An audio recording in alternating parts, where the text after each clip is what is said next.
नमस्ते जी नहीं, मैं आपको दूसरी बार नमस्ते नहीं कर रहा हूं। आपको एक फिल्म का नाम याद दिला रहा हूं। ये फिल्म पुरानी फिल्म है, हिंदी फिल्म जिसका नाम था नमस्ते। इसमें डीएन मधोक नाम के एक मशहूर लेखक थे, कवि थे। उन्होंने गीत लिखा था और उस गीत की पंक्तियां थी, आए भी वो गए भी वो, खत्म फसाना हो गया, मेरे लिए तो मौत का जैसे बहाना हो गया। आज इस गीत की पंक्तियां मुझे इसलिए याद आ रही हैं क्योंकि यह भूलना नहीं चाहिए कि ये जो नरेंद्र मोदी को हराने के लिए 2024 के चुनाव में नरेंद्र मोदी को हराने के लिए ये जो इंडी गठबंधन नाम का एक जो गठबंधन बना था, एक जो अलायंस हुआ था, उसके जन्मदाता एक तरह से नीतीश कुमार थे। तो नीतीश कुमार आए, गठबंधन बना, इंडिया अलायंस बना, नीतीश कुमार गए, कहानी खत्म हो गई। ये छोटी सी कहानी है। किसी ने कहा था, किसी ने क्या, आम आदमी पार्टी के मुख्यमंत्री ने कहा था, एक छोटी सी कहानी उन्होंने बताया था कि एक थी कांग्रेस। लेकिन आज कह सकते हैं गठबंधन के इतिहास में शायद एक और छोटी सी कहानी होगी, और वो कहानी होगी आए भी वो गए भी वो, खत्म कहानी हो गई। यही कहानी है, यही किस्सा है। दो टूक में आज हम इसी पर चर्चा करेंगे, क्योंकि जो कुछ बड़ी खबरें आ रही हैं, जो कुछ बड़ी खबरें आप जानते हैं, वो ये कि जिस तरह से गठबंधन बना, लेकिन गठबंधन बनने के साथ ही ये गठबंधन अब बिखर चुका है। क्योंकि सवाल ये है कि आखिर गठबंधन बनाया तो कांग्रेस ने, लेकिन कांग्रेस ने क्या गठबंधन का धर्म निभाया? क्योंकि इस वक्त राहुल गांधी न्याय यात्रा पर है, लेकिन राहुल गांधी ने जो न्याय यात्रा, पहले गठबंधन बनाया कांग्रेस ने, उसके बाद राहुल गांधी ने अकेले अकेले न्याय यात्रा निकालने का ऐलान कर दिया और कहा कि वो न्याय यात्रा निकालेंगे। ममता बनर्जी ने कहा कि उनको कोई जानकारी नहीं दी गई। अखिलेश यादव ने कहा कि भाई सबसे पूछ के न्याय यात्रा निकालनी चाहिए थी। लेकिन कांग्रेस क्योंकि राहुल गांधी को प्रोजेक्ट करना चाहती थी, इसलिए कांग्रेस ने न्याय यात्रा का ऐलान कर दिया। हुआ क्या, न्याय यात्रा शुरू हुई और कांग्रेस और गठबंधन के बिखरने की शुरुआत हो गई। कांग्रेस के सहयोगियों को कहीं ना कहीं लगता है कि कांग्रेस जो है वो राहुल गांधी को चमकाने के लिए, राहुल गांधी को नेता बनाने के लिए और अपना वर्चस्व कायम रखने के लिए इस तरह की न्याय यात्रा निकाल रही है, जबकि कांग्रेस को चाहिए यह था कि वो बैठ करके सबसे बात करती, सीट शेयरिंग होती। जिस वक्त सीट शेयरिंग होनी चाहिए थी, जिस वक्त तमाम जो अहम मुद्दे थे उन पर चर्चा होनी चाहिए थी, उस वक्त राहुल गांधी न्याय यात्रा पर निकल गए। और आज एक और बड़ी खबर आ रही है। अब तक ये जो गठबंधन है बिहार में टूट चुका है। पश्चिम बंगाल में ममता बनर्जी अकेले लड़ने का ऐलान कर चुकी है। पंजाब में आम आदमी पार्टी अकेले लड़ने का ऐलान कर चुकी है। और अब खबर उत्तर प्रदेश से भी आ रही है। उत्तर प्रदेश में अखिलेश यादव ने कहा कि हमारी बातचीत हो गई है, सब फाइनल हो गया है। 11 सीटें देने का ऐलान किया कि कांग्रेस 11 सीटों पर लड़ेगी। यह अखिलेश यादव ने इसकी सार्वजनिक घोषणा कर दी। लेकिन जयराम रमेश ने कहा कि अभी कोई फॉर्मूला तय ही नहीं हुआ है। तो सवाल यह है कि सच कौन बोल रहा है, जयराम रमेश या अखिलेश यादव? दूसरी तरफ कांग्रेस की ओर से कहा जा रहा है, कांग्रेस के जो सोर्सेज हैं वो ये कह रहे हैं कि कांग्रेस 25 सीटों से कम पर राजी नहीं होगी। 25 सीटें कांग्रेस ने कहा हमें मिलनी चाहिए, लेकिन अगर बहुत नीचे आई कांग्रेस तो 20 से कम सीटों पर कांग्रेस नहीं मानेगी। ये कांग्रेस की ओर से कह दिया गया है और अखिलेश यादव 11 पर अटके हैं। तो आज सवाल यही है कि जो इंडी अलायंस की कहानी शुरू हुई थी, क्या ये कहानी खत्म हो गई है? वैसे तो मेरा मानना है कि खत्म हो गई है। और हमने दो टूक में 2 दिन से लगातार 25 तारीख को, 26 तारीख को हमने यही चर्चा की थी, क्योंकि हमें मालूम था कि बिहार में गठबंधन बिखरेगा और इसके साथ ये अलायंस भी खत्म हो जाएगा।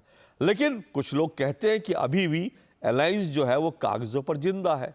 तो ठीक है, कागजों पर जिंदा है, लेकिन जमीन पर है क्या? और अगर है तो फिर सवाल ये कि कहानी ये खत्म हुई कि नहीं हुई। इन सब पे चर्चा करेंगे। इससे पहले कि आगे बढ़े, जो बयानबाजी हो रही है इंडिया अलायंस को लेकर के और नीतीश कुमार के जाने को लेकर के, जरा उस पर एक नजर डाल लीजिए।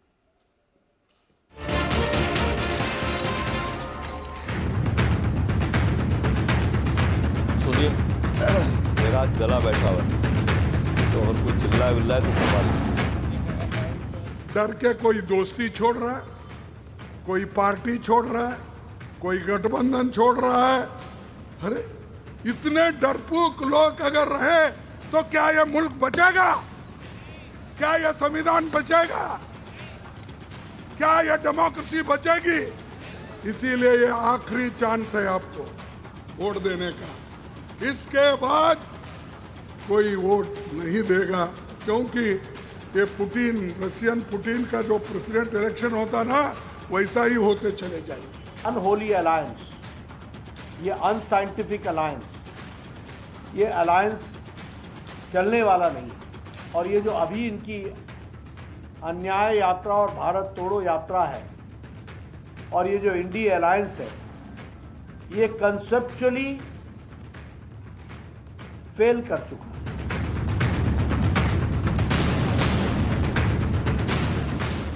खड़गे जी के जो सपने हैं वो टूट गए। वो अपने कॉकस के जरिए प्रधानमंत्री बनने के सपने देख रहे थे। इंडिया अलायंस जो है वो कांग्रेस रूल्ड स्टेट में है।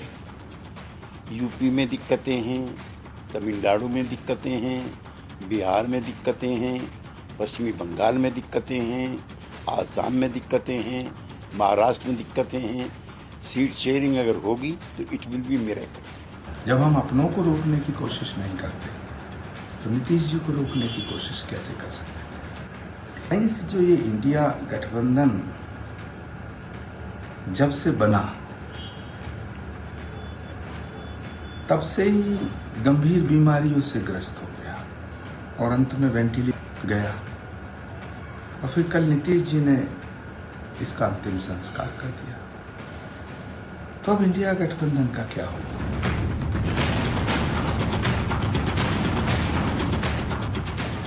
कांग्रेस अपने सहयोगी दलों के साथ ही न्याय नहीं कर पाई और मोहब्बत की दुकान में केवल नफरत ही नजर जब आई तो एक के बाद दूसरी उनके साथी उनको छोड़कर जाने लगे। यहाँ तक कि कांग्रेस के बड़े नेता भी एक के बाद दूसरे, कपिल सिब्बल जी हो, गुलाम नबी आजाद जी हो, मिलिंद देवरा जी हो, उन्होंने कांग्रेस से किनारा किया और भारतीय जनता पार्टी में शामिल हुए। लोग अब कांग्रेस से किनारा करना शुरू करेंगे।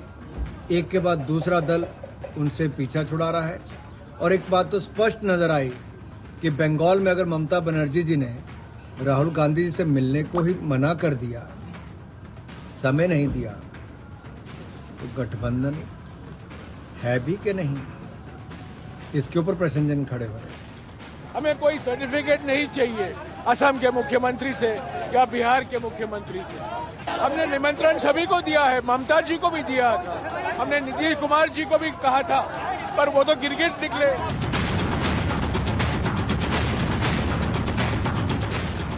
अगर अच्छा तो ये 26 पार्टियों की यात्रा होनी चाहिए। ये कहना और मतलब दिल में कहना और करना अलग है। तो यहाँ आप बनाते हो 26 की लिस्ट, लेकिन चलेंगे अकेला, तुमको साथ में लेंगे, तुमको दूसरे स्टेटों की रोशनी नहीं दिखाएंगे, वहाँ हमारी दादागिरी चलेगी। खत्म कहानी। देखिए, करता धरता सिर्फ नीतीश कुमार नहीं बल्कि इधर ममता जी भी कुछ और जबान बोल रही हैं, आम पार्टी कुछ और जबान बोल रही है। मुझे ताज्जुब है, ये तमाम दल इंडिया में आने से पहले विचार करना चाहिए था, और जब इंडिया में शामिल हो गए थे तो इस तरीके के बयानात का कोई मतलब नहीं रह जाता। अगर विपक्ष एक साथ नहीं होगा, भारतीय जनता पार्टी को हराना एक सपना रह जाएगा।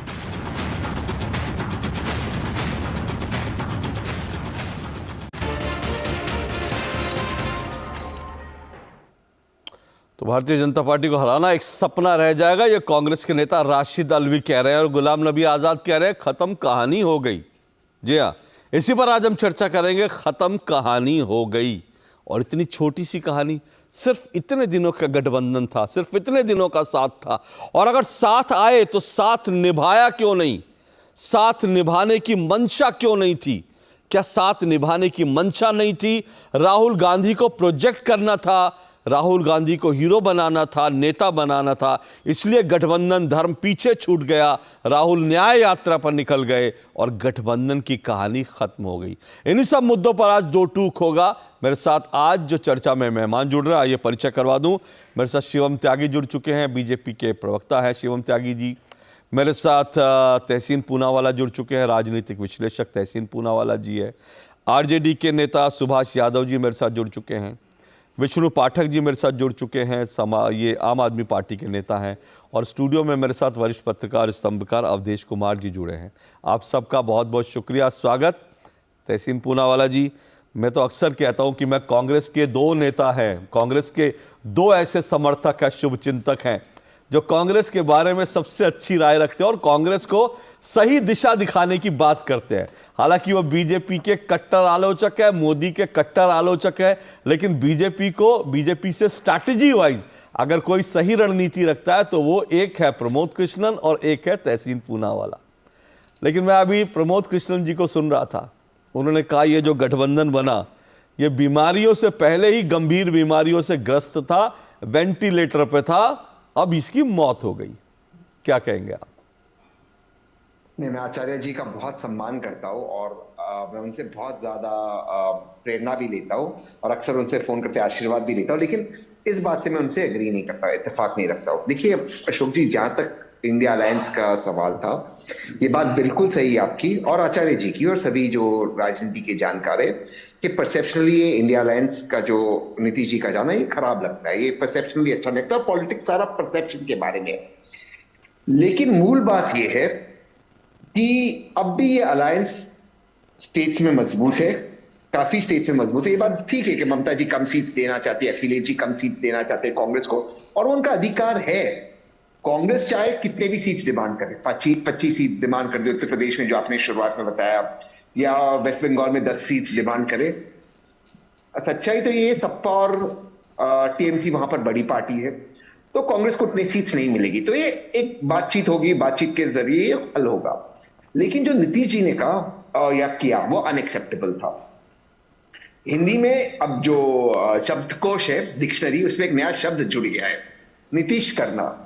ये शब्द का मतलब ये होता है आप एक दोस्त से दूसरे दोस्त के पास जाए, दूसरे दोस्त से दोबारा से पहले दोस्त के पास आए, फिर दोबारा से दूसरे दोस्त के पास जाए, इसे कहते हैं नीतीश करना। मैं इनसे नीतीश कर रहा हूं, मैं उनसे नीतीश कर रहा हूं, तो ये एक नया शब्द अब ज्वाइन हो गया है। और ये ठीक है, आज वो वहां चले गए, आज से 6-8 महीने बाद दोबारा से जब मुझे आपके शो पे शिरकत करने का मौका मिलेगा, वो शायद यहां पर आने की कोशिश करेंगे। लेकिन गंभीर बात यह है कि नीतीश जी को ये चीज सोचना चाहिए था कि जिस अलायंस के सूत्रधार वे थे, ऐसा केसी त्यागी जी कहते हैं, अगर वो, मैं नीतीश जी को वर्बैटम कोट करता हूं, भाजपा को हराना चाहते थे, लोकतंत्र को बचाना चाहते थे, क्योंकि भाजपा के रहते हुए लोकतंत्र और हम सब खत्म हो जाएंगे, इसलिए मैं मर जाऊंगा लेकिन वहां नहीं जाऊंगा, तो उसी लोकतंत्र को बचाने के लिए उसी भाजपा के पास क्यों चले गए अगर कांग्रेस उन्हें इज्जत नहीं दे रही थी या आगे नहीं कर रही थी? पहली बात। दूसरी बात, केसी त्यागी जी ने कहा कि राम मंदिर पे जो कांग्रेस का स्टैंड था उस पर उनको दिक्कत हुई, तो किसी ने नीतीश जी को रोका या केसी त्यागी जी को राम मंदिर में जाने को? कांग्रेस के नेता गए, नीतीश जी भी चले जाते, केसी त्यागी जी भी चले जाते। ये सारी बोलने की बातें हैं। सच्चाई है कि परसेप्शनली हर्ट हुआ है, लेकिन बिहार में कल तक बीजेपी कह रही थी हम 40 सीटें जीत रहे, नीतीश जी के शासन में। मैं उस पर आ जाऊंगा, बिहार पर उस पर, लेकिन पहली बात तो आप कब नीतीश कर रहे हैं कांग्रेस से? मैं नहीं करूंगा, मरते दम तक नहीं करूंगा। मैं कांग्रेस मेरे खून में, मैं कांग्रेस को आप कांग्रेस से नीतीश नहीं करेंगे, लेकिन ममता दीदी कांग्रेस से नीतीश करने का संकेत दे चुकी हैं। अखिलेश यादव सीट नहीं हुआ तो वो नीतीश करने का संकेत दे देंगे, और पंजाब में भगवंत मान नीतीश करने का संकेत दे चुके हैं। तो इतने सारे नीतीश हो रहे हैं इंडी गठबंधन में, इसीलिए मैं कह रहा हूं कि अब सवाल यह है कि जैसे कहते हैं ना कि बिहार में बाहर है नीतीश कुमार है, वैसे गठबंधन में भी बाहर है, गठबंधन में भी सभी नीतीश कुमार हैं, एक एक करके सब छोड़ देंगे। मुझे जो लग रहा है जो हाल है वो ठीक है कि जो यूपीए के घटक दल थे, मैं कह रहा हूं ये इंडिया अलायंस जो है ना, ऐसा नहीं है कि टूट जाएगा, मतलब पूरी तरह से वो यूपीए रह जाएगा। जो डीएमके और कांग्रेस थी, जो आरजेडी और कांग्रेस थी, वो तो यूपीए अलायंस रह जाएगा। वो जो मोदी को हराने का जो सपना, जो वृहद सपना देखा था, वो सपना तो बिखर चुका है तहसीन जी, ये बात आप दिल से स्वीकार। उसमें पता है, मैं आचार्य जी और आपकी इस बात से अग्री करता हूं। उसमें पहले एक दिक्कत ये थी कि चलिए मान भी लो कि इंडिया अलायंस अब भी मजबूत रहता, तो हम किस बात की बात करें, साउथ इंडिया और ईस्ट इंडिया। मैं एक राउंड फिगर में बात करूं, वहां पे 200 सीटें हैं, ठीक है, मान भी लिए 200 सीटें आप जीत गए, तो जो नॉर्थ इंडिया और वेस्ट इंडिया है जिसमें जहां पर 300 सीट आ रहे, मैं राउंड फिगर में बात कर रहा हूं, 90% बीजेपी का स्ट्राइक रेट है। जब तक आप वहां पर नहीं जीतोगे, और उन 300 सीटों में से 160 पर कांग्रेस लड़ती है, जिसमें कांग्रेस का स्ट्राइक रेट 10% से कम था, जब तक कांग्रेस नॉर्थ और वेस्ट इंडिया में नहीं जीतती, साउथ और ईस्ट इंडिया खेल में ही नहीं आता, तो पहले वहां पर मजबूत करना है कांग्रेस को जरूरी। इसलिए मैं अक्सर कांग्रेस को ये हिदायत देता हूं, ये सलाह देता हूं कि कब तक हम अलायंस पे डिपेंडेंट हो गए, हम क्योंकि मैं कांग्रेस का वोटर, जब तक हम अलायंस पे डिपेंडेंट हो गए। और अशोक जी, आप एक बहुत ही जानकार पत्रकार है, अवधेश जी भी, और आपने सियासत देखी क्लोजली। राष्ट्रवादी कांग्रेस ने कांग्रेस को खत्म किया वेस्टर्न महाराष्ट्र में। कांग्रेस को, ये रीजनल पार्टी चाहेगी कांग्रेस खत्म हो, एक्चुअली चाहेगी, ताकि सेंटर में भाजपा और स्टेट में वे रहे। तो कांग्रेस की एक्चुअल लड़ाई किससे है? अगर भाजपा को हराना है तो कांग्रेस को मजबूत होना बेहद जरूरी है। ये एक्चुअल सच्चाई है। तो जब तक कांग्रेस खुद को मजबूत नहीं करेगी, ये हमेशा इस सिचुएशन में एकदम यही पर तो सारा पेच है। आपने बिल्कुल सही कहा। एक लाइन में एक ऐड कर दूं, हम पंजाब सूबे का एग्जांपल लें। मान लो पंजाब में कांग्रेस कंसीड करती है कि हम भगवान मंत को कंसीड करते कि हम कम सीटों पे लड़ेंगे, आपका कार्डर खत्म हो जाएगा, आपकी पार्टी खत्म हो जाएगी, वो तो एक बात है। दूसरी बात, पंजाब में भाजपा स्ट्रांग हो जाएगी, आज उसका कोई बेस नहीं है क्योंकि ऑपोजिशन खत्म हो जाएगा, तो आप कंसीड ही नहीं कर सकते स्पेस। अभी आपने कंसीड नहीं किया स्पेस, तो अशोक जी अपने शो में बोलेंगे भाई इंडिया अलायंस का कोई गठबंधन नहीं हो रहा। सही बात कह रहे हैं। तो कांग्रेस इस दुविधा में, जब तक भाजपा ने क्या किया, भाजपा ने खुद को मजबूत किया।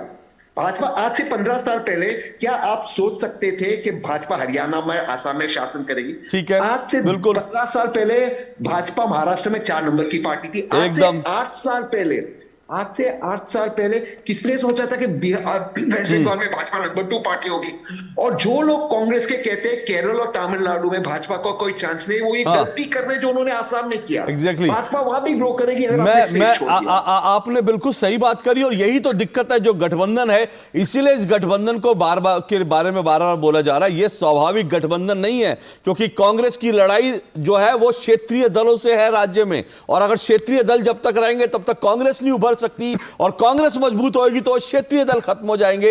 यही असली लड़ाई। और एक बात और जो बीजेपी के संदर्भ में आपने कही, बिल्कुल आपने ठीक कहा। और आज मैं ये सोच रहा था, इस बात को नोट कर रहा था, अवधेश जी भी इस पर जरूर सहमत होंगे और आप सब लोग भी, कि एक जमाना था जब बीजेपी गठबंधन करती थी तो अपने कोर इश्यूज जो है वो शेल्फ में डाल देती थी कि भाई राम मंदिर हम बात नहीं करेंगे, हम बाकी जो है कश्मीर हम बात नहीं करेंगे, हम गठबंधन करेंगे, अपने कोर मुद्दों पे बात नहीं करेंगे। आज देखिए क्या है, आज बीजेपी गठबंधन करती है लेकिन कोर मुद्दों पर अपने साथियों को ले आती है। यह बीजेपी की मजबूती है। आप देखिए कि बीजेपी, आज नीतीश कुमार आए और जय श्री राम के नारे बिहार में शुरू हो गए। इसी तरह से आप देखिए कि कर्नाटक में भगवा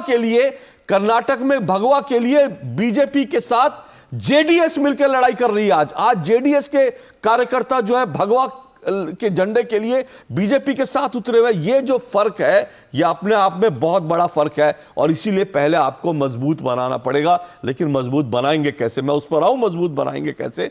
लेकिन शिवम त्यागी, पहले आप तो बहुत मजबूत थे, आप तो 400 पार की बात कर रहे थे, आपको तो कोई जरूरत ही नहीं थी, बिहार में आप स्वीप कर रहे थे। फिर ऐसा क्या हुआ कि आपने जो है नीतीश कुमार को भी साथ लेने का तय कर लिया? फिर आपको क्यों जरूरत पड़ी? इतनी कमजोरी कहां से आई कि आपको लगा नीतीश कुमार नाम का एक टॉनिक भी ले लें? देखिए, तहसीन जी ने कहा कि हर कोई जो है अगर यही हाल रहा तो कांग्रेस से नीतीश हो जाएगा। तो नीतीश का अगर मैं अर्थ बताऊं तो सुंदर, भव्य, आश्चर्यजनक होता है। हम तो चाहते हैं कि हमारी जो जीत है वो सुंदर हो, भव्य हो, आश्चर्यजनक हो। और मैं ऐसा मानता हूं कि लोकतंत्र में तमाम लोगों को साथ लेकर चलना ही चाहिए। और इस देश के गृह मंत्री ने कहा भी था कि अगर कोई आना चाहता है तो प्रस्ताव करें और हम उस पर विचार करेंगे। मुझे लगता है कि विचार हुआ 40 में से 40 कैसे लेकर आना है, किस तरीके से आगे बढ़ना है और किस तरीके से एनडीए को रथ को 400 के पार पहुंचाना है, उसका लक्ष्य है। उसमें अगर कोई जुड़ना चाहता है तो मैं मानता हूं स्वागत होना ही चाहिए। फिर से वही बात आती है कि जहां पर बार बार ये इंडिया अलायंस की बात आती है, मैं ऐसा मानता हूं कि इंडिया अलायंस शुरुआत से ही कहीं था ही नहीं। और आपने एक बड़ी इंपॉर्टेंट बात कही कि कांग्रेस के लिए 2 सबसे बड़े शुभचिंतक और अच्छे स्ट्रैटेजी करने वाले हो सकते हैं, यानी कि कांग्रेस के पीके अगर कोई हो सकते हैं तो वो तहसीन पूनावाला और प्रबोध कृष्णम जी हो सकते हैं। लेकिन गलत हो गया ना मामला, उन्होंने जयराम रमेश और सुप्रिया श्रीनेत को सर्वोपरि रखा हुआ है। अब उन दोनों को इन दोनों से रिप्लेस कर दीजिए तो हो सकता है माहौल ठीक हो जाए, लेकिन वो नहीं मान रहे इस बात को। वो मानते हैं कि नहीं वो जो है वही ठीक है। आचार्य चाणक्य कहते थे कि जीवन में अगर भविष्य में कभी भी किसी को आगे बढ़ना है तो उसके लिए उसको अपने शुभ चिंतक बहुत अच्छे और अपने आप को आईना दिखाने वाले होने चाहिए। मुझे इस बात का अर्थ अब समझ में आता है जिन लोगों को आप अपने पीछे लेकर घूम रहे हो उनसे तो एक वार्ड का भी चुनाव नहीं जीता जाएगा इतनी भीड़ से तो, लेकिन वो अपने नेता को ऐसा चढ़ाकर रखते हैं कि उनको लगता है कि वो देश जीत जाएंगे।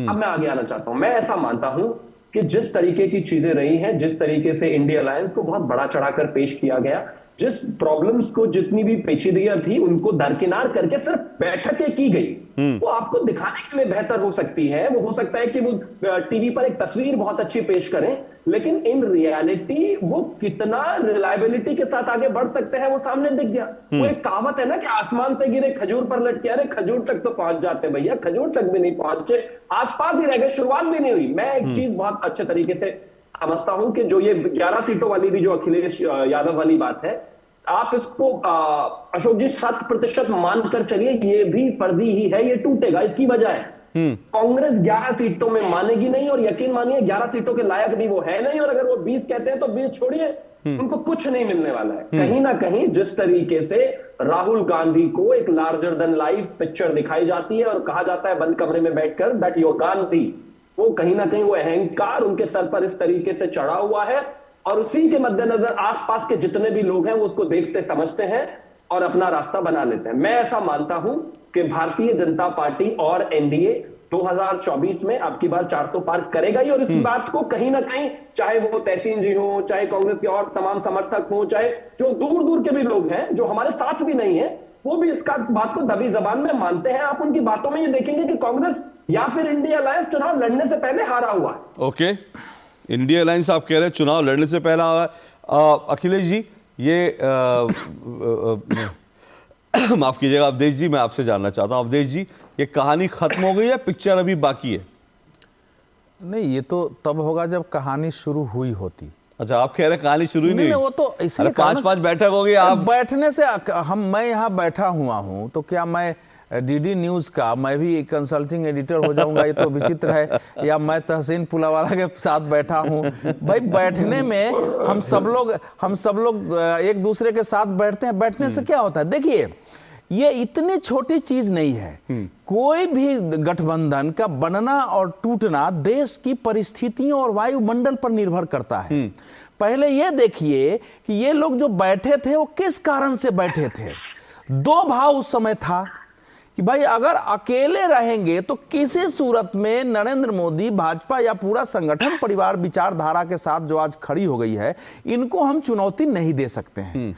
और दूसरा कारण यह था कि भ्रष्टाचार में लिपटे हुए लोग, जिस प्रकार से ईडी, सीबीआई, इनकम टैक्स के छापे से जा रहे लोगों के जेल जाने की नौबत है, वो भी अकेले लड़ाई नहीं लड़ सकते। कुछ लोग तो केवल इसीलिए आ गए थे। अरविंद केजरीवाल तो पहले बोले थे कि हमारा गठबंधन से कोई लेना देना नहीं है, लेकिन चूंकि अब यह स्थिति पैदा हो रही है कि कहीं जेल न जाना पड़े, दो कारणों से साथ आए थे उस समय। लेकिन उसमें भी जब आए तो जो मूल कारण था कि भाजपा के कोई मजबूत क्यों है, तो उस कारण का सही विश्लेषण नहीं हुआ। अब जब अयोध्या में जो राम विग्रह की प्राण प्रतिष्ठा हुई है और जिस तरह से गांव शहर में दिवालियां मनाई गई है, जिस ढंग से आपको शोभा यात्राएं निकली हैं, मंदिर में कार्यक्रम हुए हैं, जिसकी बात अभी तहसीन जी करने से केरल और तमिलनाडु में समुद्र किनारे में मछुआरों के गांव में जैसे कार्यक्रम हुए और सब निकले हैं कि हमारे तो निषाद राज को पिलाने, वो जो एक वातावरण बदला है उसने एक प्रभाव डाला है सभी साथियों पर। अन्यथा नीतीश कुमार के सामने जय श्री राम के नारे लगे और सहन कर जाए, ये कभी हो सकता था? और उसके सामने वो मुस्कुरा रहे हैं। तो ये देश का एक बदला हुआ वातावरण है हिंदुत्व के नाम पर। पूरा देश अगर राममय, अयोध्यामय, हिंदुत्वमय हो रहा है बहुमत, तो उसके प्रभाव गठबंधन दलों पर भी पड़ रहे हैं कि इतने से नहीं होना है। राहुल गांधी जो न्याय यात्रा निकाल रहे हैं तो बिल्कुल उसके विपरीत है जो देश का इस समय वायुमंडल है।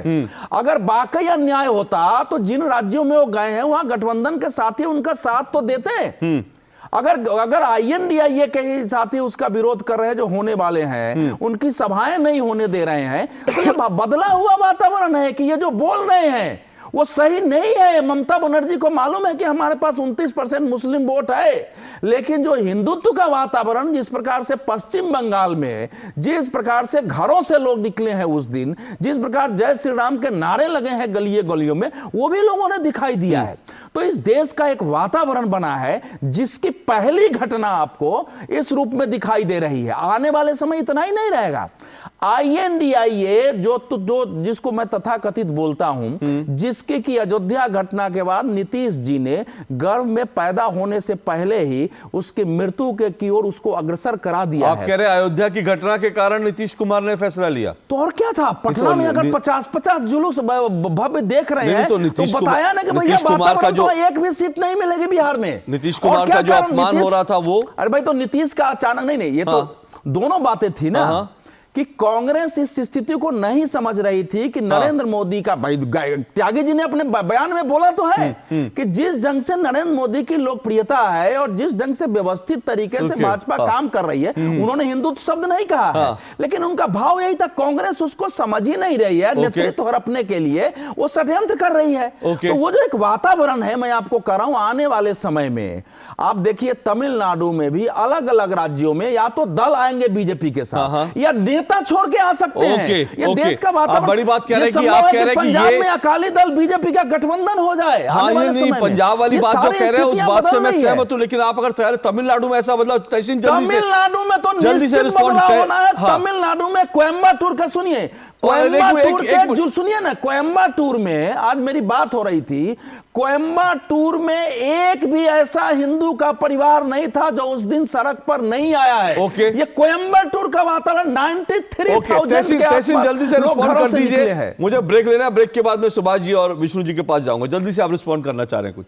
नहीं, जो अवधेश जी कह रहे हो ठीक है, लेकिन मुझे ये बताइए नीतीश जी का अपमान किसने किया, कब किया, कैसे किया? नीतीश जी स्वयं कह रहे। नहीं, नीतीश जी का अपमान की बात मैंने कही, वो अवधेश जी ने तो कुछ दूसरा, अवधेश जी ने तो कहा ये जो राम लहर है उससे प्रभावित होकर वो आए।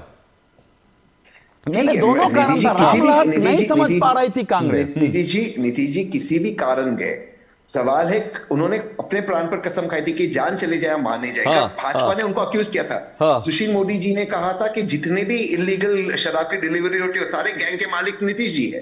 तो उनके जो डेप्यूटी मुख्यमंत्री बने उन्होंने कहा था कि मैं पगड़ी नहीं निकालूंगा जब तक मैं तो मैं आपको बता देता हूं नीतीश का अपमान वाली बात का जो सभी है, जो आखिरी बैठक हुई थी, ऑनलाइन बैठक हुई थी, उसमें यह प्रस्ताव आया कि नीतीश कुमार जी को संयोजक बनाया जाए और उसके बाद राहुल जी ने कहा कि भाई ममता दीदी को पहले पूछ लेना चाहिए, ममता बनर्जी नाराज होंगी, इस पर एक मत नहीं होंगी। और उसके बाद नीतीश कुमार को लगा कि ना खड़गे उनके समर्थन में बोले, ना सोनिया गांधी समर्थन में बोली, और खबर यह है कि उसके बाद नीतीश कुमार ने अपना कंप्यूटर ऑफ किया और मीटिंग से बाहर चले गए। तो खबरें तो ये है, लेकिन मैं नहीं जानता ये सब खबरें ये सारी बोलने की बात। उसके बाद नहीं बोलने की सर कुछ तो आग लगेगी, कुछ तो आग लगी है ना। जब धुआं ऐसे ही नहीं होता, और यहां तो आग ऐसी लगी कि पूरा घर जल गया, और आप कह रहे हैं धुआं भी नहीं हुआ। अशोक जी आज से 6 महीने बाद यही नीतीश जी दोबारा से आने की कोशिश ठीक है, लेकिन तब तक वो इंडिया अलायंस का कहानी खत्म कर देंगे, उसके बाद वो आए जाए कोई फर्क नहीं पड़ेगा सर।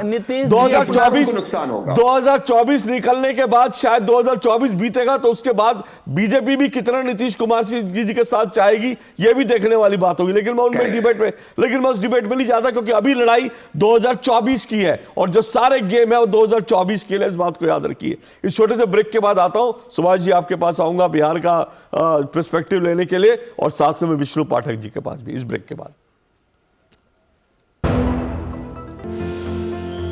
साल बरस और सदी नहीं, एक युग गुजर जाएगा, उम्र न पूछो वंडर की, जब फर्क नजर आएगा।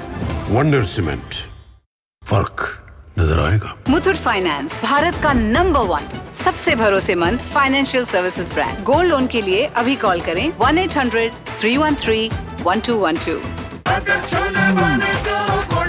गोल्डी छोले मसाले, जहाँ जाए रिश्ते बनाए, जहाँ जाए रिश्ते बनाए, गोल्डी मसाले। लाइफ में फाइनेंशियल आजादी के लिए एनपीएस जरूरी है। रिटायरमेंट में फाइनेंशियल आजादी रहे जारी, एनपीएस से आज ही करें तैयारी। एनपीएस जरूरी है।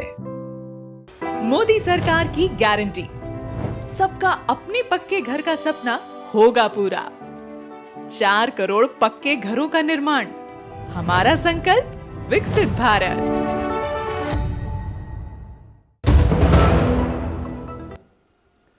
दो टूक आप देख रहे हैं, दो टूक में हम चर्चा कर रहे हैं। खत्म कहानी हो गई, आए भी वो गए भी वो, खत्म फसाना हो गया गीत है। तो आज नीतीश को लेकर और इंडिया अलायंस को लेकर कि आए भी नीतीश गए भी नीतीश, खत्म इंडी का फसाना हो गया, ये कहानी खत्म हो गई। इसी सब पे चर्चा कर रहे हैं। 5 मेहमान मेरे साथ जुड़े हुए हैं। शिवम त्यागी बीजेपी से जुड़े हुए हैं, तहसीन पूनावाला राजनीतिक विश्लेषक हैं, विष्णु पाठक आम आदमी पार्टी के नेता हैं, सुभाष यादव जी मेरे साथ आरजेडी के नेता हैं और अवधेश कुमार जी वरिष्ठ पत्रकार हैं, स्तंभकार हैं। तो सुभाष यादव जी, जो अवधेश जी ने कहा, उन्होंने कहा पूरा देश राममय वातावरण में है। तमिलनाडु तक में जय श्री राम लग रहे हैं, लोग दिवाली मना रहे हैं, सड़कों पर आ रहे हैं और कहीं ना कहीं ये पूरा जो है राममय वातावरण है, जिसके कारण आज बीजेपी के विरोध में जाना मुश्किल हो गया, इसलिए नीतीश भी वापस आ गए। देखिए, सबसे पहले तो राम आज भी हैं, कल भी थे, जब तक सृष्टि रहेगी तब तक राम रहेंगे। और ये कहना हमारे साथी का, अवधेश जी का, कि राममय हो गया, इस वजह से हमें वो ये बताएं कि क्या इसके पहले राम की पूजा नहीं होती थी इस देश में? क्या इसके पहले हिंदू धर्म को मानने वाले लोग नहीं थे क्या? तो राम की पूजा पहले भी होती थी और इसी उत्साह और जोशो खरोश के साथ होती थी। बावजूद उसके जब बात राजनीति की होती है, दलों की होती है, विचारधारा की होती है, तो धर्म, भले किसी धर्म को मानने वाले लोग, लेकिन वो अपने अपने विचारधारा के अनुरूप दलों का समर्थन करते हैं, उसको वोट देते हैं। तो पूजा करना, धर्म को मानना, भक्ति करना, ये अलग विषय है। और विचारधारा का अनुसरण करते हुए उसके पक्ष में मतदान करना, ये अलग विषय है। पहले भी धर्म को लोग मानते थे, ऐसा नहीं था। बिना धर्म का इस पूरे पृथ्वी पर कोई भी व्यक्ति नहीं है। चाहे आप अमेरिका, कनाडा, पंजाब, कहीं भी चले जाइए, किसी भी देश में चले जाइए, विकसित देश है, कहीं ना कहीं धर्म के मानने वाले लोग। सुभाष जी धर्म नहीं, सुभाष जी धर्म को मानने वाले तो सब जगह थे, लेकिन इसी देश में और इसी देश का मैंने तो आज तक ऐसा वातावरण नहीं देखा जिस तरह से दुनिया भर में लोग जिस तरह से सड़कों पर आ गए, जिस तरह से लोग जश्न मनाने लगे। मैंने दिवाली पर भी ऐसा अब तक नहीं देखा कि अमेरिका में, या जो तमिलनाडु की कहानी बता रहे हैं, किस तरह से लोग ऐसे भावुक हो जाएं, लोग इस तरह से जय श्री राम करते हुए, घर घर पर जो है भगवा लगा हुआ है। हमने अपने आसपास देखा, दिवाली पर दीप सब जलाते हैं, लेकिन इस तरह से पूरा भगवामय वातावरण ये तो एकदम देखा नहीं कभी। लालू जी ने ही, जब आडवाणी जी राम मंदिर के, सुभाष जी एक लाइन बोलता हूं फिर बोल दीजिएगा। जब आडवाणी जी राम मंदिर निर्माण के लिए, जन जागरण के लिए रथ यात्रा किए थे, तो उसको किसने रोक के अरेस्टिंग की थी? लालू जी ने ही रोका था। उस समय तो हुआ था कि ये राम मंदिर ये फालतू की बात है, वहां अस्पताल बना दो, वहां ये कर दो, ये बीजेपी देश में आग लगा रही है। इस देश की किसी भी पार्टी ने थोड़ा बहुत, अगर भाजपा को छोड़ करके, अगर बाल ठाकरे की, सबने राम मंदिर के आंदोलन का विरोध किया। सबने कहा कि यह झूठ है, वो पहले से बाबरी मस्जिद है। सबने कहा कि ये करने वाले सांप्रदायिक कम्युनल फोर्सेस शब्द के प्रयोग किए जाते हैं। अब आज जो सुभाष, बस अंतिम लाइन, सुभाष जी जो बोल रहे हैं यही बदला हुआ वातावरण है। अच्छा सुभाष जी, आप जो बोल रहे हैं यही बदला हुआ वातावरण है। और आप बात विरोध भी कर रहे हैं, तो मंदिर या मस्जिद का विरोध या समर्थन करना भारतीय संवैधानिक व्यवस्था में नहीं है, क्योंकि भारत एक धर्मनिरपेक्ष देश है। और यही वजह है कि सभी पार्टियों ने किसी राजनीतिक दल के द्वारा धर्म को आधार बना करके, धर्म आधारित राजनीति का जो बिगुल फूका गया, इसका विरोध किया जा रहा था। धर्म का विरोध नहीं था। आप राजनीति करने वाले लोग हैं, राजनीति करते हैं, आपका राजनीतिक दल है, और राजनीतिक दल हो करके भारतीय संविधान के विपरीत जाकर के अगर आप किसी एक धर्म को प्रेरित करते हैं, उसको आगे बढ़ाने का काम करते हैं, उसको आधार बना करके अगर आप राजनीति करना चाहते हैं, इस बात का विरोध हो रहा था, धर्म का विरोध नहीं हो रहा था। दूसरी बात की अभी आपने जिक्र किया, मैं पूछना चाहता हूं, एक एक जो झूठ की कलई है भारतीय जनता पार्टी की, वो खुल रही है। आपके चैनल के माध्यम से मैं पूरे तमाम दर्शकों को भी बताना चाहता हूं कि कुछ दिन पहले आपने आदरणीय लालू जी के बारे में कहा कि जब आडवाणी जी, लाल कृष्ण आडवाणी जी जब निकले थे रथ यात्रा लेकर के, मंदिर बनाने को लेकर के, तो उसको रोक करके और लालू जी ने गिरफ्तार करने का काम किया था। अभी कुछ दिन पहले रामलला की मूर्ति बनाने को लेकर के बड़े बढ़ा चढ़ा करके पेश किया गया, ताम झाम के साथ नेपाल की गंडकी नदी से 2 पत्थर 2 शिलाएं, बड़े बड़े शिला को लेकर के, और उसको ताम झाम पूजा पाठ करते हुए और लेके जाया गया अयोध्या। और ये बताया गया न्यूज चैनलों के द्वारा भी कि भारतीय जनता पार्टी ने लालू प्रसाद जी को जवाब देने का काम किया कि जिस बिहार में रथ यात्रा रोका गया था, उसी बिहार के सीना को चीरते हुए नेपाल के गंडकी नदी से वैसे पत्थर लाए जा रहे हैं जिससे रामलला की मूर्ति का निर्माण होगा। आप हमें बताइए कि क्या हुआ उस पत्थर का? क्या उस पत्थर से आज जो रामलला की मूर्ति जिसकी प्राण प्रतिष्ठा की गई है राम मंदिर में, क्या उस पत्थर से वो बनाया गया? तो भारतीय जनता पार्टी भारतीयों की भावनाओं के साथ खेलती है, क्योंकि धर्म आस्था का विषय। ठीक है, ठीक है शिवम, धर्म आस्था का विषय है, धर्म का विरोध नहीं। आप जो धर्म आधारित राजनीति करते हैं उसका विरोध है। काम करें और तत्कालीन जो उस समय बताया गया बढ़ा चढ़ा करके कि उस पत्थर से, हाँ ठीक है, रिपीट कर रहे हैं आप, हाँ रिपीट कर रहे हैं आप जी। शिवम रिस्पॉन्ड कीजिए। एक चीज जो है आरजेडी को अभी भी मैं यही कहूंगा, मान लेनी चाहिए, समझ लेनी चाहिए। आप चाहे कुछ भी हो, आपको मर्यादा पुरुषोत्तम भगवान श्री राम के शरण में आना ही पड़ेगा। आज जब आप शो छोड़कर जाएंगे तो फोन कीजिएगा, शरण में नहीं है वो शरण में जाएगा। एक एक करके सर, एक एक करके सुभाष जी, एक एक करके चंद्रशेखर जी को फोन करके कहिएगा कि सुनिए, मर्यादा पुरुषोत्तम भगवान श्री राम थे, हैं और रहेंगे। आज तेजस्वी यादव जी को कहिएगा कि लालू प्रसाद यादव जब पूछताछ के लिए ईडी के ऑफिस बैठे थे, मीशा भारती को जाना पड़ा था राम जी के पास, कि उनकी हेल्थ का भी ध्यान रहना चाहिए और भगवान करे वो वापस भी ठीक से घर वापस आ जाए। तो ये कहा था अभी कुछ दिनों पहले तेजस्वी यादव जी ने कि भाई बीमार होगे तो हॉस्पिटल जाओगे ना, कि मंदिर जाओगे। आज मीसा भारती कहा गई राम जानकी, आपने राम मंदिर बनाया। अरे भैया ये तो प्रैक्टिकल बात है। बोलने दीजिए, मैं आपको रिस्पॉन्ड का मौका दूंगा। रुकिए सुभाष जी रिस्पॉन्ड का मौका दूंगा, उनकी बात हो जाती है। सुभाष जी एक मिनट रुकिए, उनकी सुभाष जी एक एक करके सुभाष जी एक एक करके हाँ रुकिए। Thank you. तो मैं सिर्फ एक ही चीज कहना चाहता हूं कि जिस तरीके से आप लोग लगातार, अभी सिर्फ ये कार सेवा का दशक नहीं है, ये आज तो मर्यादा पुरुषोत्तम भगवान श्री राम का मंदिर बन गया है। बावजूद उसके आप लगातार पिछले सालों से रोजाना दिन रात सुबह शाम सिर्फ और सिर्फ श्री राम को गाली दे रहे थे। आपके शिक्षा मंत्री ऑन रिकॉर्ड दे रहे थे। बावजूद उसके आज आपको ये चीज समझ में, आप लगातार बीच में सुभाष जी रुक जाइए प्लीज। चीज कहना चाहता हूं मैं कि ये तो इस देश ने अब कहीं ना कहीं मान लिया है, और अवधेश जी इस बात को बिल्कुल ठीक कह रहे हैं कि जो स्ट्रेटेजिक शिफ्ट हुआ है उसके संबंध में मैं 10 सेकंड और बोलना चाहूंगा। जो साउथ को लेकर बार बार कहा जा रहा है, अभी पिछले दिनों में किताब पढ़ रहा था, उसमें कहा गया कि भोपाल से जब कार सेवा के दौरान ट्रेन तमाम गुजरकर जाती थी तो वहां पर संघ की शाखाएं लगती थी। संघ की शाखा में शाम को जब लोग वापस घर जाते थे तो उनको 10-10 पन्नियां दी जाती थी कि अगले दिन अपने आस पड़ोस से जो है उसमें खाना पैक करा कर लाइएगा। अगले दिन जब संघ जो सेवक थे, जो संघी थे, वो आसपास पड़ोस से सारी पन्नियों में खाना पैक करा कर लाते थे, और जो ट्रेन भोपाल से गुजरती थी उन ट्रेन में कार सेवकों को वो खाना दिया जाता था। और लोगों का कहना है कि उन कार सेवकों में से 30% दक्षिण भारत यानी कि साउथ इंडिया के होते थे। ये गलत फहमी कोई भी अपने नाम, अपनी पार्टी या अपने दिमाग से निकाल दे कि चाहे आप देश के किसी भी कोने में बैठे हो और श्री राम को गाली दोगे और उसका असर एक राम भक्त पर नहीं होगा तो आप बहुत बड़ी गलत फहमी में। ओके विष्णु पाठक जी, एक इंपॉर्टेंट बात जो तहसीन जी ने कही थी, मैं डिबेट में उसको ला रहा हूं। उन्होंने कहा कांग्रेस मजबूत होगी तो तभी जो है बात बनेगी, लेकिन सवाल यह कि कांग्रेस अगर पंजाब और दिल्ली में मजबूत हो जाएगी तो आम आदमी पार्टी कहां बचेगी? नहीं, आम आदमी पार्टी अपने प्रोग्राम के बल पे आम आदमी पार्टी है। आम आदमी पार्टी आंदोलन से निकली हुई पार्टी है। हाँ। तो आम आदमी किसी पॉलिटिकल पार्टी को जो काम करती है उसको किसी से डर नहीं लगता।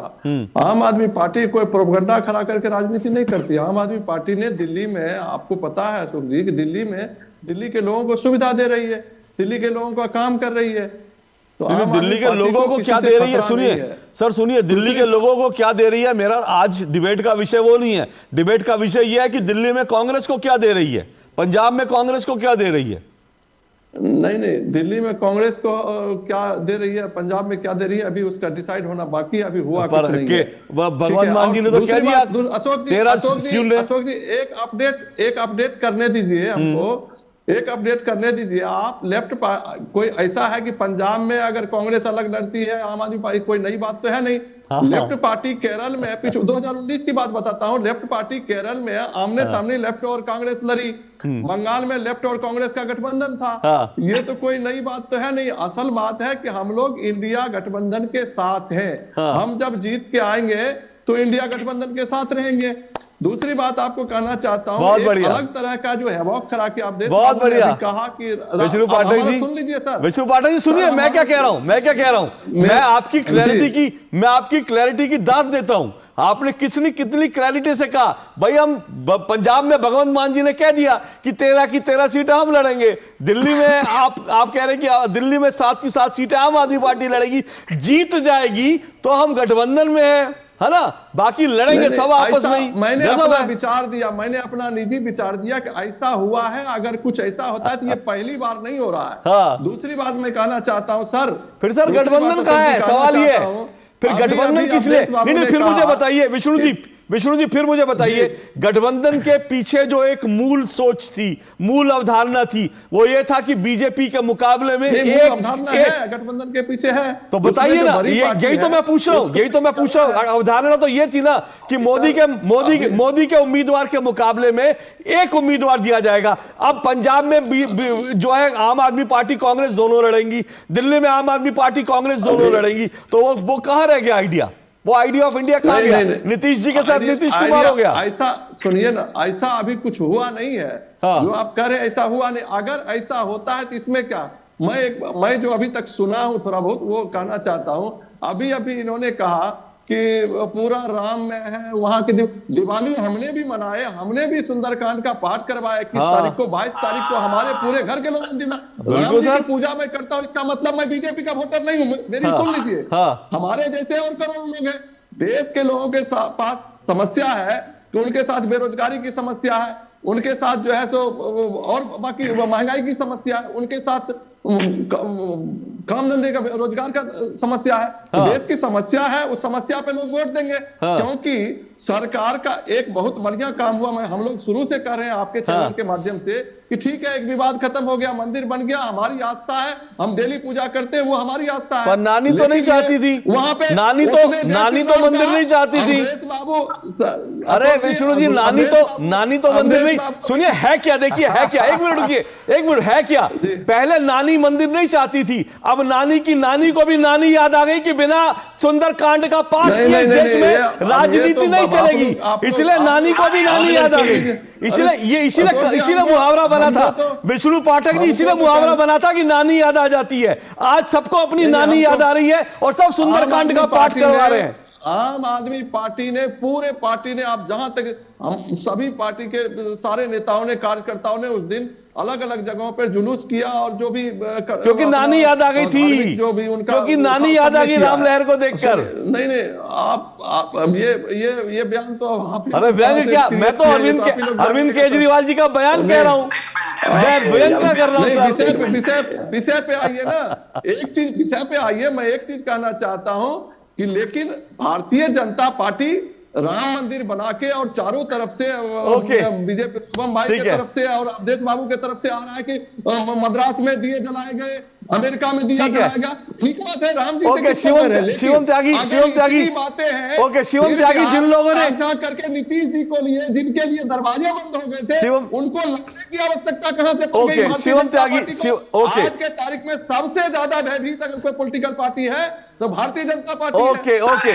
शिवम त्यागी, आप सबसे भयभीत पार्टी है, एक बात जो अभी विष्णु जी ने कही। दूसरी बात उन्होंने कही भाई दिवाली तो उन्होंने भी मनाई थी, भगवा भी लगाया होगा, शायद भगवा झंडा, मुझे मालूम नहीं, भगवा झंडा आपने नहीं कहा, लेकिन शायद भगवा झंडा भी आपने लगाया होगा। तो सवाल यह है कि भगवा वो लगा रहे हैं, दिवाली वो वोटर आपके थोड़ी है, वोटर तो तिरंगा में भी भगवा है सर, तिरंगा लगा। अरे सर नहीं, मैंने कब मना किया, लेकिन मैंने कहा भगवा लगाया था कि नहीं उस दिन, मैं ये पूछ रहा हूं। आपने कहा दिवाली मनाई थी, भगवा लगाया था क्या? नहीं, राम जी घर में मंदिर है, पूजा करते हैं रोज। अच्छा, भगवा नहीं लगा, ठीक है, चलिए ये आपने स्पष्ट कर दिया। ये आपने, इसका मतलब मेरे घर के आसपास जितने भगवा लगे थे वहां जो दिवाली मना रहे थे आम आदमी पार्टी के नहीं थे, क्योंकि उनके घरों में मैंने भगवा देखा। तिरंगा में 15 अगस्त को देखता हूं, 26 जनवरी को देखता हूं, लेकिन मैंने भगवा नहीं देखा। भगवा नहीं देखा 15 अगस्त, लेकिन अभी मैंने भगवा देखा, तो इसलिए मैं कह रहा हूं कि शायद वो आपके वोट, लेकिन कोई नहीं। शिवम त्यागी रिस्पॉन्ड कीजिए। बीजेपी कार्यकर्ताओं ने मेरे गली में भगवा लगाया ही नहीं है, वो उनका परिकल्पना लगाया, पता नहीं क्यों आसपास के गलियों में लगा। अच्छा शिवम त्यागी रिस्पॉन्ड कर रहे हैं। मैं एक ही चीज कहना चाहता हूं, आम आदमी पार्टी ने जो मजबूरी में फोर्स होकर जो है जो सुंदरकांड का पाठ कराया, इसमें जितने भी नेता थे आम आदमी पार्टी के, वो तो मजबूरन जो है वोट डालेंगे ही अरविंद केजरीवाल को, लेकिन जितने भी सुंदरकांड का पाठ करने वाले थे वो भारतीय, क्योंकि जो पार्टी की इनकी मूल सोच है, उस सोच से तो वो बिल्कुल इत्तेफाक नहीं रखते। उस सोच में तो राम मंदिर कभी था ही नहीं, उस सोच में तो ये कहते थे हॉस्पिटल बनवा दो, उस सोच में मनीष सिसोदिया कहते थे स्कूल बनवा दो, उस सोच में तो इन्होंने कभी मंदिर की बात ही नहीं की। लेकिन आज जब क्या है कि जिस तरीके की चीजें बनी, जिस तरीके का माहौल बना, उनको लगा कि भाई बहती गंगा में हाथ धो लेते हैं, हम भी राम राम राम राम राम करने लगे।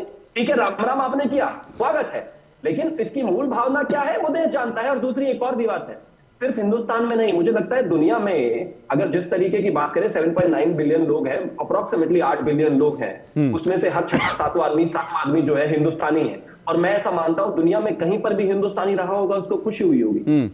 ये तो मजबूरी है उन लोगों की कि वो ग्रीन कार्ड लेकर विदेशों में है, वरना अगर उनको भी वोटिंग राइट दिया जाए तो वो भी मोदी जी को ही वोट देंगे। लेकिन क्या, क्योंकि वो जानते हैं इस देश में जो भी व्यक्ति जिसने भी 90 का दशक देखा या पढ़ा है, या फिर इनफैक्ट 2014 से पहले का वक्त जिसने भी देखा है, वो इन पार्टियों की, इनकी जो ये कालनेमी पार्टियां हैं, इनके स्टैंड इस देश ने देखे हैं। ये आज जो मजबूरन आके राम राम कर रहे हैं, इससे आपको लगता है कि हिंदुस्तान के लोग क्या जानते नहीं है? वो किताबें नहीं पढ़ते, आपके स्टैंड नहीं देखे, रोजाना श्री राम को गाली देने वाले नेता नहीं देखते क्या हम? आज भी देख लीजिए, राम मंदिर बनने के बाद हर पार्टी से रोजाना 2 बयान राम के खिलाफ आने ही है, ये गारंटीड है। और इस पर आगे कहते हैं कि नहीं हमने तो सुंदरकांड, चलिए वो बयान आएंगे, लेकिन इससे ना तो आपके शराब कांड छुपने वाले हैं, और जो ना राम विरोधी बातें आप करते थे वो छुपने वाली है। ओके, तहसीन आऊंगा एक ब्रेक के बाद, एक ब्रेक के बाद आपके पास आऊंगा, जो आपने गठबंधन को लेकर सवाल उठा उन पर आऊंगा। सुभाष जी आऊंगा इस ब्रेक के बाद। साल, बरस और सदी नहीं, एक युग गुजर जाएगा, उम्र न पूछो वंडर की, जब फर्क नजर आएगा। वंडर सीमेंट, फर्क नजर आएगा। हो बिजनेस बढ़ाना, गुड़िया को पढ़ाना, या मिसेस के साथ वेकेशन, लो मुथूट फाइनेंस गोल्ड लोन, भरोसा इंडिया का, भरोसा इंडिया का। मुथूट फाइनेंस, भारत का नंबर 1 सबसे भरोसेमंद financial services brand. Gold loan के लिए अभी कॉल करें 1-800-313-1212। गोल्डी छोले मसाले, जहाँ जाए रिश्ते बनाए, जहाँ जाए रिश्ते बनाए, गोल्डी मसाले। जल्दी करो यार प्लीज, जल्दी। दूसरा कोई मैच है क्या? ऐसा ही कुछ है यार, बैंक जाना है दादाजी को लेके। हाँ यार, उम्र होने पर कभी कभी मदद तो लगती है, पर बैंकिंग में नहीं। वैसे भी आरबीआई कहता है सीनियर सिटीजन सबसे पहले। अगर आप 70 साल से ऊपर हैं और आप बैंक नहीं जा सकते तो बैंक आएगा आपके पास जरूरी सेवाएं लेकर, वो भी वाजिब दरों पर। सीनियर सबसे पहले। आरबीआई कहता है जानकार बनिए, सतर्क रहिए। मोदी सरकार की गारंटी, हर घर पहुंचेगा नल से जल। अब तक 13.5 करोड़ से अधिक नल कनेक्शन। हमारा संकल्प विकसित भारत। साल, बरस और सदी नहीं, एक युग गुजर जाएगा, उम्र न पूछो वंडर की, जब फर्क नजर आएगा। वंडर सीमेंट, फर्क नजर आएगा।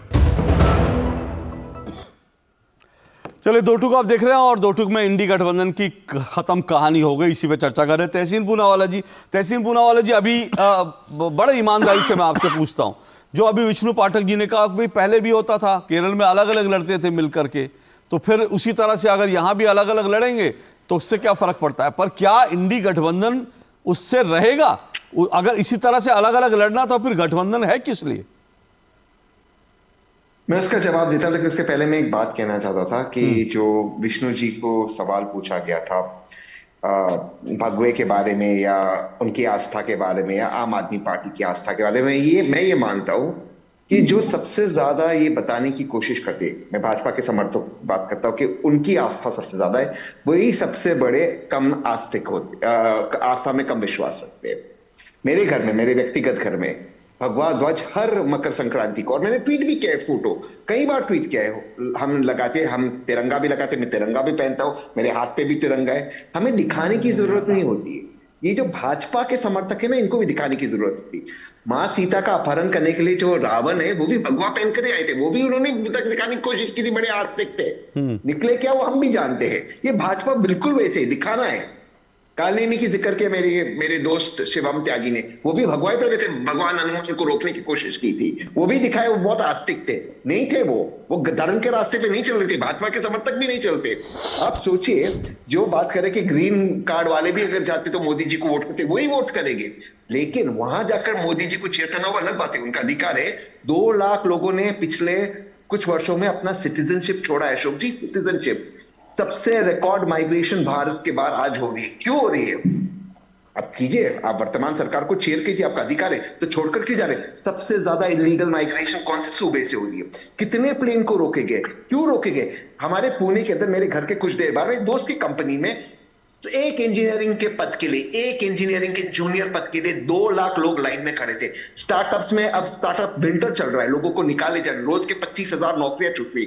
इन पर कौन बात कर रहा है? क्या वे राम भक्त नहीं है? राम जी के भक्त, राम राज्य की बात इनको करना ही नहीं है, इसलिए ये लोग डाइवर्ट करते कि आप राम भक्त। ओके, शिवम रिस्पॉन्ड कीजिए, फिर आपके पास मूल सवाल पे आता हूं। शिवम रिस्पॉन्ड करना चाहते जी।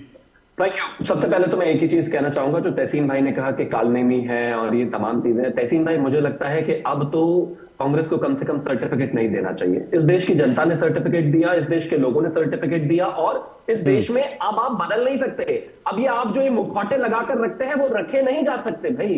मैं कह तो रहा हूं, इस देश में राम मंदिर के समर्थन में, राम मंदिर बनना चाहिए, इसके समर्थन में एक ही पार्टी। इस देश में अपने राज्यों में, 4 राज्यों में जिसकी सरकार चली गई, वो कौन पार्टी? भारतीय जनता पार्टी। इस देश के नेता जो हमेशा कहते रहे कि no regret, no repentance, no sorrow, no grief, कौन? वो भारतीय जनता पार्टी के नेता। इस देश में लगातार मर्यादा पुरुषोत्तम भगवान श्री राम के लिए खुलकर बात करने वाले अब के प्रधानमंत्री कौन? आदरणीय प्रधानमंत्री नरेंद्र मोदी जी, वो भारतीय जनता पार्टी से। आपसे पहले मुझे एक चीज बताइए, राहुल गांधी जी या फिर प्रियंका गांधी जी या फिर सोनिया गांधी जी या फिर इंदिरा गांधी जी या फिर राजीव गांधी जी या फिर नेहरू जी आए दिन अयोध्या के बाहर से निकल कर आते थे, चले जाते थे, कभी मर्यादा पुरुषोत्तम भगवान श्री राम के बारे में उनको सूझ नहीं आया कि वो श्री राम है, हम उनको मानते हैं, आस्था का विषय है। आप मुझे एक चीज बताइए, इस तरह की चीजों पर आप इतने वोकल क्यों नहीं थे भाई? अगर आप इतने ही आस्थावान लोग हैं तो आपको इसके बारे में खुलकर बात करनी चाहिए थी। इतना तो कह ही सकते थे कि कोर्ट के निर्णय के बाद जो भी निर्णय आएगा हम उसको स्वीकार करेंगे, लेकिन मर्यादा पुरुषोत्तम भगवान श्री राम हमारी आस्था है और हम उनको मानते हैं। लेकिन एक स्टेटमेंट 75 सालों में नहीं आया। आज आप लगातार जिस तरह की बातें देश को बताने की और सिखाने की कोशिश कर रहे हैं, ये जनरेशन और आने वाली 100 जनरेशन इस बात को नहीं मानेंगी। देश को समझना पड़ेगा, और देश इस बात को समझता है कि आप ही लोग जो कहते थे कि दशरथ के 1000 कमरे थे, कौन से कमरे में श्री राम पैदा हुए थे, हमें बताइए। सीता के बारे में क्या वैसे चीजों के बारे में बात करने का वैसे मेरे सहयोगी प्रखर जो हैं वो अक्सर रिसर्च करते रहते हैं नेहरू दस्तावेजों की, और उन्होंने जो रिसर्च करके एक जो नया दस्तावेज उन्होंने निकाला उसमें यह है कि जो लोग, नेहरू जी ने कहा था कि जो लोग अयोध्या में भगवान श्री राम का मंदिर देखना चाहते हैं, मतलब यहाँ पे जो राम मंदिर की बात करते हैं, उनके दिमाग को लकवा मार गया। ये और किसी ने नहीं, ये नेहरू जी ने कहा था। ये जो नेहरू जो दस्तावेज हैं उनमें से जो चीज़ नई सामने आई, उनकी चिट्ठी है राजेंद्र प्रसाद को, और उन्होंने कहा था उनके दिमाग को लकवा मार गया। तो जो कभी एक पार्टी कहती थी लकवा मार जाना राम मंदिर पे, आज वो अगर दूसरों को कालनेमी कहे तो सवाल ही उठता है। लेकिन सुभाष जी जल्दी से, क्या एक के खिलाफ एक लड़ेंगे तो कैसे गठबंधन बनेगा? 1 मिनट में आता हूँ। एक के खिलाफ एक लड़ेंगे तो कैसे गठबंधन बनेगा? नहीं, सबसे पहले आपके सवाल का मैं जवाब दूं, उसके पहले मैं शिवम भाई को एक बात बताना चाहता हूं। अभी सारे साथी यहाँ पर सुन रहे हैं और चैनल पर जितने दर्शक है सारे लोग सुन रहे हैं। सरकार का काम मंदिर बनाना नहीं होता है। जब से ये डिबेट में बैठे हैं पिछले 1 घंटे से सिर्फ और सिर्फ मंदिर मंदिर मंदिर मंदिर इसका क्रेडिट ले रहे हैं। अरे भैया, पिछले 10 वर्षों में आपने कितने बेरोजगारों को रोजगार दिया, आपने बीमारों के इलाज के लिए कितने अस्पताल बनवाए हैं देश में, इसकी चर्चा आप क्यों नहीं करते? एक मंदिर के आड़ में आप राजनीति करना चाहते हैं। ये देश के लिए बहुत बड़ी विडंबना है कि देश की सत्ता में बैठी हुई राजनीतिक पार्टी और उसके जो प्रतिनिधि हैं वो इस तरह की बात कर रहे हैं, सिर्फ एक मंदिर दिखा करके धर्म जो है एक आस्था का विषय है, उसके आधार पर लोगों का जो है वोट लेने का कुछ प्रयास किया जा रहा है भारतीय जनता पार्टी के द्वारा। ओके, अब आपका सवाल इंडी गठबंधन का है। जल्दी मेरे पास समय कम है, जल्दी बिहार में सर अशोक सर, बिहार में अभी जो ताजा प्रकरण हुए, शायद इसी पर आपका आज का जो कार्यक्रम है ये आयोजित है।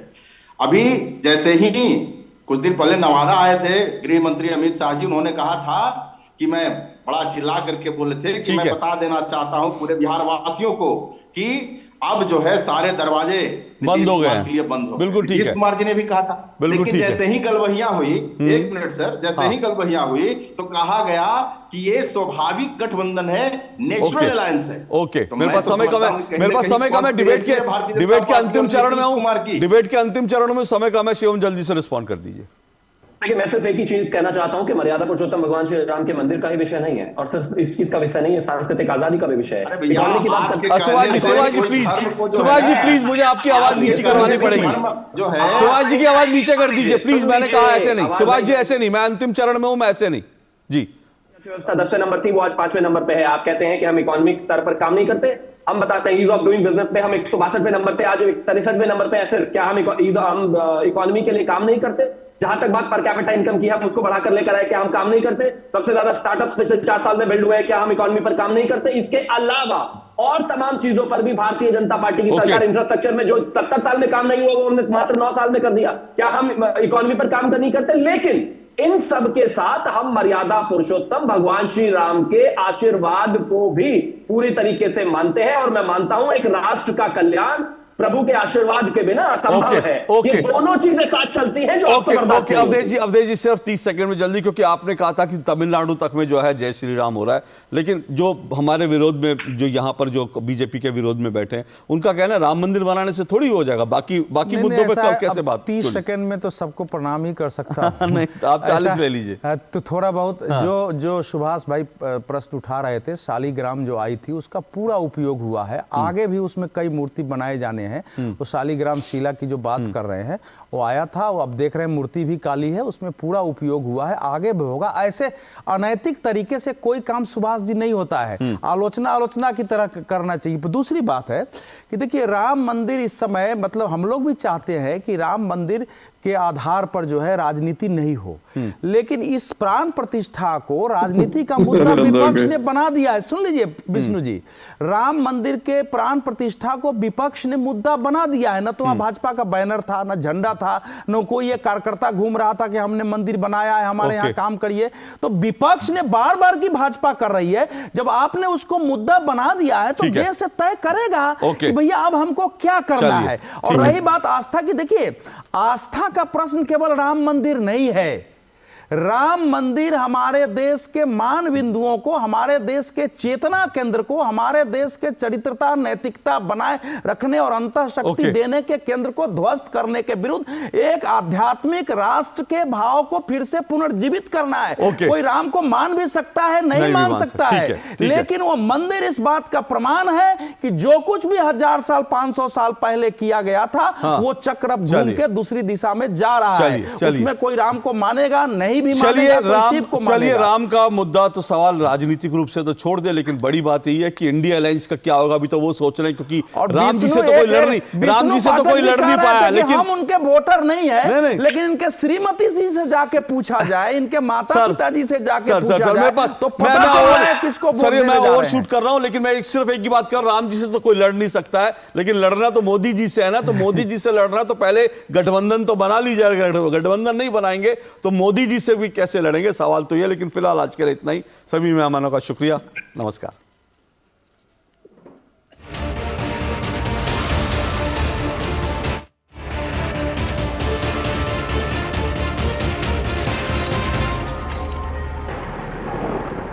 दो टूक के प्रायोजक